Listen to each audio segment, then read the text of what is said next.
हाँ जी प्यारे विद्यार्थियों, ਤੁਹਾਡਾ ਸਵਾਗਤ ਹੈ ਮੇਰੇ ਚੈਨਲ ਐਜੂਕੇਸ਼ਨ ਸਿੰਪਲੀਫਾਈਡ ਬਾਈ OCDC ਦੇ ਉੱਪਰ। ਸੋ ਜੇ ਤੁਸੀਂ PPSC ਦੁਆਰਾ ਲਈ ਜਾਣ ਵਾਲੀ ਪ੍ਰੀਖਿਆ ਅਸਿਸਟੈਂਟ ਇਨਵਾਇਰਮੈਂਟਲ ਇੰਜੀਨੀਅਰ ਜਾਂ ਫਿਰ ਜੂਨੀਅਰ ਇਨਵਾਇਰਮੈਂਟਲ ਇੰਜੀਨੀਅਰ ਦੇ ਲਈ ਪ੍ਰੈਪਰੇਸ਼ਨ ਕਰ ਰਹੇ ਹੋ ਤਾਂ ਇਹ ਵੀਡੀਓ ਸਪੈਸ਼ਲੀ ਤੁਹਾਡੇ ਲਈ ਹੈ। ਇਸ ਵੀਡੀਓ ਦਾ ਟੌਪਿਕ ਹੈ ਐਸਿਡ ਰੇਨ ਯਾਨੀ ਕਿ ਤੇਜ਼ਾਬੀ ਮੀਂਹ। ਸੋ ਕੰਪਲੀਟ ਨੋਟਸ ਤੁਸੀਂ ਪੰਜਾਬੀ ਅਤੇ ਇੰਗਲਿਸ਼ ਦੋਨੇ ਮੀਡੀਅਮ ਦੇ ਵਿੱਚ ਬਹੁਤ ਹੀ ਵਾਜਿਬ ਕੀਮਤ ਦੇ ਉੱਪਰ ਪਰਚੇਜ਼ ਕਰ ਸਕਦੇ ਹੋ। ਤਾਂ ਉਸ ਦੇ ਲਈ ਤੁਸੀਂ ਸੰਪਰਕ ਕਰਨਾ ਹੋਵੇਗਾ 98 763 71 788 98763 71788 'ਤੇ। ਸੋ ਸ਼ੁਰੂ ਕਰਦੇ ਹਾਂ ਵੀਡੀਓ ਐਸਿਡ ਰੇਨ। ਤਾਂ ਸਭ ਤੋਂ ਪਹਿਲਾ ਪੁਆਇੰਟ ਹੈ acid rain is also called acid deposition, ਕਿ ਐਸਿਡ ਰੇਨ ਨੂੰ ਐਸਿਡ ਡਿਪੋਜੀਸ਼ਨ ਯਾਨੀ ਕਿ ਤੇਜ਼ਾਬ ਦਾ ਜੰਮਣਾ ਵੀ ਕਿਹਾ ਜਾਂਦਾ ਹੈ। It is the form of precipitation with acidic components such as sulfuric acid and nitric acid that fall to the ground from atmosphere in wet or dry form। ਇਸ ਦਾ ਅਰਥ ਹੈ ਕਿ ਇਹ ਇੱਕ ਮੀਂਹ ਦੀ ਕਿਸਮ ਹੈ ਤੇਜ਼ਾਬ ਜਿਸ ਦੇ ਵਿੱਚ ਸਲਫਿਊਰਿਕ ਐਸਿਡ ਯਾਨੀ ਕਿ ਗੰਧਕ ਦਾ ਤੇਜ਼ਾਬ ਅਤੇ ਨਾਈਟ੍ਰਿਕ ਐਸਿਡ ਜਿਹੜੇ ਹੈਗੇ ਨੇ ਉਹ ਧਰਤੀ ਦੇ ਉੱਪਰ ਡਿੱਗਦੇ ਨੇ ਵਾਤਾਵਰਨ ਦੇ ਵਿੱਚੋਂ ਗਿੱਲੀ ਫਾਰਮ ਦੇ ਵਿੱਚ ਜਾਂ ਫਿਰ ਸੁੱਕੀ ਫਾਰਮ ਦੇ ਵਿੱਚ। ਗਿੱਲੀ ਨੂੰ ਆਪਾਂ ਕਿਹਾ ਤੇ ਵੈਟ ਡਿਪੋਜੀਸ਼ਨ, ਸੁੱਕੀ ਨੂੰ ਆਪਾਂ ਕਹਿੰਦੇ ਹਾਂ ਡਰਾਈ ਡਿਪੋਜੀਸ਼ਨ। ਐਸਿਡ ਰੇਨ ਜਿਹੜੀ ਟਰਮ ਹੈ, ਜਿਹੜਾ ਸ਼ਬਦ ਹੈ, ਇਹ ਪਹਿਲੀ ਵਾਰ ਰੋਬਰਟ ਐਂਗਸ ਸਮਿਥ ਨਾਮ ਦੇ ਵਿਗਿਆਨੀ ਨੇ 1872 ਦੇ ਵਿੱਚ ਦਿੱਤਾ ਸੀ। ਸੋ ਤੀਜੇ ਪੁਆਇੰਟ ਦੀ ਆਪਾਂ ਗੱਲ ਕਰੀਏ, ਨੋਰਮਲ ਜਿਹੜੀ ਰੇਨ ਹੁੰਦੀ ਹੈ, ਜਿਹੜਾ ਆਮ ਮੀਂਹ ਪੈਂਦਾ ਹੈ, ਉਸ ਦੀ ਜਿਹੜੀ pH ਹੈ ਉਹ 5.6 ਹੁੰਦੀ ਹੈ। ਯਾਨੀ ਕਿ ਆਮ ਬਾਰਿਸ਼ ਜਿਹੜੀ ਹੁੰਦੀ ਹੈ ਉਹ ਕੁਝ ਹੱਦ ਤੱਕ ਐਸਿਡਿਕ ਯਾਨੀ ਕਿ ਤੇਜ਼ਾਬੀ ਹੁੰਦੀ ਹੈ। ਉਸ ਦਾ ਕਾਰਨ ਹੁੰਦਾ ਹੈ ਕਿ ਉਹਦੇ ਵਿੱਚ ਜਿਹੜੀ CO2 ਯਾਨੀ ਕਿ ਕਾਰਬਨ ਡਾਈਆਕਸਾਈਡ ਗੈਸ ਹੁੰਦੀ ਹੈ ਮੀਂਹ ਦੇ ਵਿੱਚ, ਉਹ ਘੁਲ ਜਾਂਦੀ ਹੈ ਅਤੇ ਘੁਲ ਕੇ ਉਹ ਮੀਂਹ ਦੇ ਪਾਣੀ ਨਾਲ ਕਮਜ਼ੋਰ ਕਾਰਬੋਨਿਕ ਐਸਿਡ ਬਣਾਉਂਦੀ ਹੈ, ਜਿਸ ਦੇ ਨਾਲ ਜਿਹੜੀ ਉਹਦੀ pH ਹੈ ਉਹ 7 ਤੋਂ ਥੋੜ੍ਹੀ ਜਿਹੀ ਘੱਟ ਹੁੰਦੀ ਹੈ 5.6। ਪਰ ਜਿਹੜੀ ਐਸਿਡ ਰੇਨ ਹੁੰਦੀ ਹੈ, ਜਿਸ ਨੂੰ ਆਪਾਂ ਥੋੜ੍ਹੀ ਜਿਹੀ ਹਾਰਮਫੁਲ ਵੀ ਕਹਿ ਸਕਦੇ ਹਾਂ, ਉਹ ਰੇਨ ਦੀ pH ਜਿਹੜੀ ਹੈਗੀ ਆ ਉਹ 4.2 ਤੋਂ ਲੈ ਕੇ 4.4 ਹੁੰਦੀ ਹੈ। 4.2 ਤੋਂ ਲੈ ਕੇ 4.4 ਹੋਣ ਦਾ ਮਤਲਬ ਹੈ ਬਹੁਤ ਜ਼ਿਆਦਾ ਤੇਜ਼ਾਬ ਇਸ ਦੇ ਵਿੱਚ ਮੌਜੂਦ ਹੁੰਦਾ ਹੈ। ਕੁਝ ਵਿਦਿਆਰਥੀਆਂ ਨੂੰ pH ਦਾ ਨਹੀਂ ਵੀ ਪਤਾ ਹੁੰਦਾ, ਸੋ pH ਨੂੰ ਵੀ ਸਮਝ ਲਵੋ। pH ਹੁੰਦਾ ਹੈ ਪੋਟੈਂਸੀ ਆਫ ਹਾਈਡਰੋਜਨ। ਹਾਈਡਰੋਜਨ ਦੇ ਜਿਹੜੇ ਆਇਨ ਹੁੰਦੇ ਨੇ ਉਹਨਾਂ ਦੀ ਕਿੰਨੀ ਮਾਤਰਾ ਹੈ ਉਸ ਨੂੰ pH ਨਾਲ ਡਿਨੋਟ ਕੀਤਾ ਜਾਂਦਾ ਹੈ। ਸੋ pH ਜਿਹੜੀ ਵੈਲਿਊ ਆ 0 ਤੋਂ ਲੈ ਕੇ 14 ਤੱਕ ਹੁੰਦੀ ਹੈ। 7 ਨਿਊਟਰਲ ਹੁੰਦੀ ਹੈ, 7 ਤੋਂ ਘੱਟ ਤੇਜ਼ਾਬ ਹੁੰਦਾ ਹੈ, 7 ਤੋਂ ਜ਼ਿਆਦਾ ਅਲਕਲੀ ਜਿਹਨੂੰ ਆਪਾਂ ਖਾਰੇਪਣ ਵੀ ਕਹਿ ਸਕਦੇ ਹਾਂ ਉਹ ਹੁੰਦਾ ਹੈ।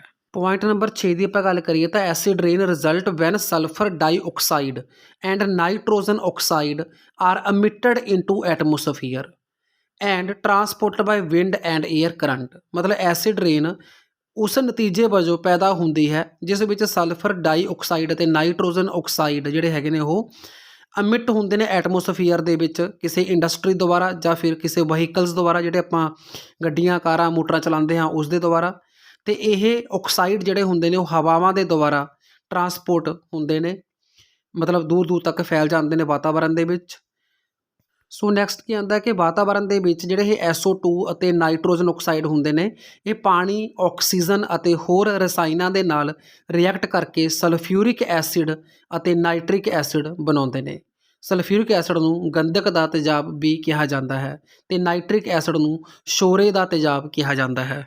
ਨੈਕਸਟ ਪੁਆਇੰਟ ਆਪਣਾ ਆਉਂਦਾ ਹੈ small portion of sulphur dioxide and nitrogen oxide that cause acid rain come from natural resources such as volcanoes, while most of it come from burning of fossil fuels।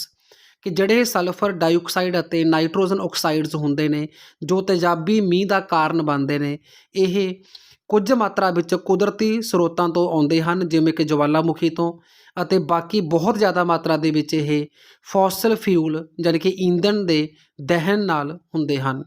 ਠੀਕ ਹੈ ਜੀ। ਤਾਂ fossil fuel ਦਾ ਜਿਹੜਾ burning ਹੈ, ਜਿਵੇਂ ਉਹ 'ਚ ਕੋਲੇ ਦੀ ਐਗਜ਼ਾਮਪਲ ਆਉਂਦੀ ਹੈ, ਆਪਣੀ ਕੋਲੇ ਦੀ ਉਦਾਹਰਨ ਆਉਂਦੀ ਹੈ। ਇਸ ਤੋਂ ਇਲਾਵਾ ਜਿਹੜੇ ਪੈਟਰੋਲ ਡੀਜ਼ਲ ਨੇ ਇਹਨਾਂ ਦੀ ਬਰਨਿੰਗ ਨਾਲ ਵੀ ਇਹ ਬਹੁਤ ਮਾਤਰਾ ਦੇ ਵਿੱਚ ਰਿਲੀਜ਼ ਹੁੰਦੇ ਨੇ। ਨੈਕਸਟ ਪੁਆਇੰਟ ਹੈ 2/3 of sulphur dioxide and 1/4 of nitrogen oxide in atmosphere come from electric power generator. ਜਿੱਥੇ ਬਿਜਲੀ ਪੈਦਾ ਕੀਤੀ ਜਾਂਦੀ ਹੈ, ਬਿਜਲੀ ਉਤਪਾਦਨ ਜਿਹੜੇ ਕੇਂਦਰ ਹੁੰਦੇ ਨੇ, ਉੱਥੋਂ 2/3 ਸਲਫਰ ਡਾਈਆਕਸਾਈਡ ਅਤੇ 1/4 ਜੋ ਹਿੱਸਾ ਹੈ ਨਾਈਟ੍ਰੋਜਨ ਆਕਸਾਈਡ ਉਹ ਰਿਲੀਜ਼ ਹੁੰਦੇ ਨੇ। ਇਸ ਤੋਂ ਇਲਾਵਾ ਵਹੀਕਲਸ, ऑयल रिफाइनरीज़ जिथे तेल का शुद्धिकरण किया जाता है, ਜਾਂ ਫਿਰ ਹੋਰ ਜਿਹੜੀਆਂ ਇੰਡਸਟਰੀਜ਼ ਹੁੰਦੀਆਂ ਨੇ ਉੱਥੋਂ ਵੀ ਸਲਫਰ ਡਾਈਆਕਸਾਈਡ ਅਤੇ ਨਾਈਟ੍ਰੋਜਨ ਆਕਸਾਈਡ ਜਿਹੜੇ ਹੈਗੇ ਨੇ ਉਹ ਵਾਤਾਵਰਨ ਦੇ ਵਿੱਚ ਰਿਲੀਜ਼ ਹੁੰਦੇ ਰਹਿੰਦੇ ਨੇ।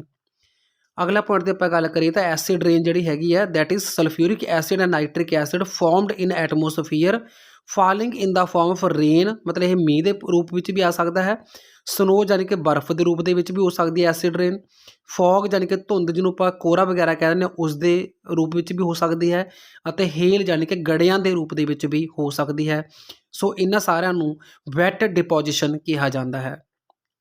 ਇਸ ਤੋਂ ਇਲਾਵਾ ਐਸਿਡ ਦੇ ਪਾਰਟੀਕਲ ਅਤੇ ਗੈਸਸ ਜਿਹੜੀਆਂ ਹੈਗੀਆਂ ਨੇ ਉਹ ਸਰਫੇਸ ਦੇ ਨਾਲ ਕਿਸੇ ਵੀ ਪਲਾਂਟਸ ਦੇ ਜਾਂ ਫਿਰ ਬਿਲਡਿੰਗ ਦੇ ਇਮਾਰਤਾਂ ਦੇ ਸਰਫੇਸ ਦੇ ਨਾਲ ਕੁਇਕਲੀ ਅਬਜ਼ੋਰਬ ਹੋ ਜਾਂਦੀਆਂ ਨੇ, ਡਿਪੋਜ਼ਿਟ ਹੋ ਜਾਂਦੀਆਂ ਨੇ, ਤਾਂ ਉਸ ਨੂੰ ਕਿਹਾ ਜਾਂਦਾ ਹੈ ਡਰਾਈ ਡਿਪੋਜੀਸ਼ਨ। ਇਸ ਦੇ ਵਿੱਚ ਮੋਇਸਚਰ ਯਾਨੀ ਕਿ ਨਮੀ ਨਹੀਂ ਹੁੰਦੀ।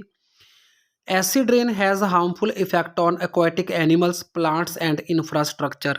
ਮਤਲਬ ਜੋ ਤੇਜ਼ਾਬੀ ਮੀਂਹ ਹੁੰਦਾ ਹੈ ਇਸ ਦੇ ਨਾਲ ਬਹੁਤ ਸਾਰੇ ਜਿਹੜੇ ਪਾਣੀ ਵਾਲੇ ਜਾਨਵਰ ਹੁੰਦੇ ਨੇ, ਜੀਵ ਜੰਤੂ ਹੁੰਦੇ ਨੇ, ਉਹਨਾਂ ਦਾ ਨੁਕਸਾਨ ਹੁੰਦਾ ਹੈ, ਪੌਦਿਆਂ ਦਾ ਨੁਕਸਾਨ ਹੁੰਦਾ ਹੈ, ਅਤੇ ਇਮਾਰਤਾਂ ਦੇ ਜਿਹੜੇ ਪੱਥਰ ਹੁੰਦੇ ਨੇ, ਮਾਰਬਲ ਵਗੈਰਾ ਜਿਹੜਾ ਖਰਾਬ ਹੋ ਜਾਂਦਾ ਹੈ, ਉਸ ਨੂੰ ਇਨਫਰਾਸਟਰਕਚਰ ਦਾ ਨੁਕਸਾਨ ਵੀ ਆਪਾਂ ਕਹਿ ਸਕਦੇ ਕਿ ਐਸਿਡ ਰੇਨ ਦੁਆਰਾ ਹੁੰਦਾ ਹੈ। Ozone and some other organic acids like formic acid and acetic acid. Ozone ਜਿਸ ਨੂੰ ਆਪਾਂ O3 ਕਹਿੰਦੇ ਹਾਂ, ਅਤੇ ਫੋਰਮਿਕ ਐਸਿਡ ਅਤੇ ਐਸਟਿਕ ਐਸਿਡ ਜਿਹੜੇ ਹੈਗੇ ਨੇ ਇਹ ਵੀ ਦੋ ਔਰਗੈਨਿਕ ਐਸਿਡ ਨੇ। ਇਹ ਵੀ ਕੁੱਲ ਮਿਲਾ ਕੇ 5 ਤੋਂ ਲੈ ਕੇ 20% ਐਸੀਡਿਟੀ ਦਾ ਕਾਰਨ ਬਣਦੇ ਨੇ ਟੋਟਲ ਰੇਨ ਦਾ। ਮਤਲਬ ਜਿਹੜੀ ਟੋਟਲ ਐਸਿਡਿਕ ਰੇਨ ਹੁੰਦੀ ਹੈ ਉਸ ਦੇ ਵਿੱਚ 5 ਤੋਂ ਲੈ ਕੇ 20% ਕਾਰਨ ਓਜ਼ੋਨ ਅਤੇ ਐਸਟਿਕ ਐਸਿਡ ਜਾਂ ਫੋਰਮਿਕ ਐਸਿਡ ਕਰਕੇ ਵੀ ਹੁੰਦਾ ਹੈ। Acid rain lead to ocean acidification. ਮਤਲਬ ਐਸਿਡ ਰੇਨ ਦੇ ਡਿਪੋਜੀਸ਼ਨ ਦੇ ਨਾਲ ਜਿਹੜੇ ਸਮੁੰਦਰ ਦਾ ਪਾਣੀ ਹੁੰਦਾ ਹੈ ਉਹ ਵੀ ਤੇਜ਼ਾਬੀ ਹੋ ਜਾਂਦਾ, ਉਸ ਨੂੰ ਕਿਹਾ ਜਾਂਦਾ ocean acidification. It lower down the pH of ocean, ਮਤਲਬ ਇਹ ਓਸ਼ੀਅਨ ਦੇ ਪਾਣੀ ਦੇ pH ਨੂੰ ਘਟਾ ਦਿੰਦਾ ਹੈ, ਯਾਨੀ ਕਿ ਐਸਿਡਿਕ ਬਣਾ ਦਿੰਦਾ ਹੈ। ਸੋ ਨੈਕਸਟ ਪੁਆਇੰਟ ਆਉਂਦਾ ਹੈ excessive input of nitrogen from the atmosphere. Atmosphere ਯਾਨੀ ਕਿ ਵਾਤਾਵਰਨ ਦੇ ਵਿੱਚੋਂ ਬਹੁਤ ਸਾਰੇ ਨਾਈਟ੍ਰੋਜਨ ਦਾ ਓਸ਼ੀਅਨ ਦੇ ਵਿੱਚ ਆਉਣਾ, ਉਹਦੇ ਨਾਲ ਓਸ਼ੀਅਨ ਦੇ ਵਿੱਚ ਬਹੁਤ ਜ਼ਿਆਦਾ ਗਰੋਥ ਹੋ ਜਾਂਦੀ ਹੈ ਮੈਰੀਨ ਪਲਾਂਟ ਯਾਨੀ ਕਿ ਸਮੁੰਦਰੀ ਪੌਦਿਆਂ ਦੀ, ਜਾਂ ਫਿਰ ਪਾਣੀ ਦੀ ਸਤ੍ਹਾ ਦੇ ਉੱਪਰ ਤੈਰਨ ਵਾਲੇ ਪੌਦੇ ਜਿਹਨੂੰ ਆਪਾਂ ਕਹਿੰਦੇ ਹਾਂ ਫਾਈਟੋਪਲੈਂਕਟਨ।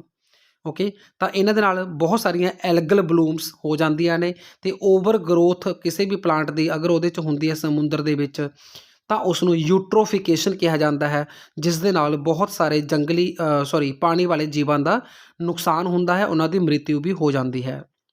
Acid rain lead to corrosion of water pipes.